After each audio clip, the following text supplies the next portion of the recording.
இந்த சும்மா தண்ணி காப்பி டீ கிட்ட போட்டு மனசுல உயிரை வாங்கிட்டு வீட்டுக்கு வேலைக்கு வந்ததுக்கு நான் கல்வியை வாங்கி வச்சிடா. தூக்கு காலை வந்துட்டு காலத்துக்கு எங்க வைக்க தலைமையில வாங்கி தூக்கு. தலைமையில வைக்கவா? ஆமா, நம்ம தீமை இல்லாத தீபாவளி கொண்டாடுறோம். பொல்ல ஆட்டம் போடுறான். இந்தா சம்பளம், இந்தா 200 தீபாவளி போனஸ் பார்த்து செலவழி. 200 இருக்கு. இந்த 200 ரூபாய நான் பார்த்து செலவழிக்கணுமாக்க.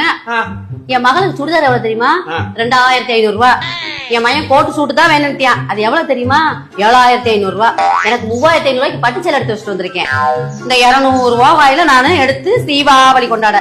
நீ கொடுத்த 200 உனக்கு கொடுத்தா நல்லா இருக்காது. 100 ரூபாய் போட்டு கொடுக்குறேன். தீபாவளிக்கு போனஸா நீயே வச்சுக்கோ. அப்புறம் நகை கடைக்கு போறேன். 3 பவுன்ல வைக்கப்புரி எடுக்க போறேன். நகை விக்கிற வரைக்கும் நகை எடுக்க போறியா? வீட்டுல உக்காந்து இருக்க நீ ஏன் மட்டும் நகை போடும்போது 10 வீட்டுல வேலை செய்யற நான் போடக்கூடாதா? பறக்குமா?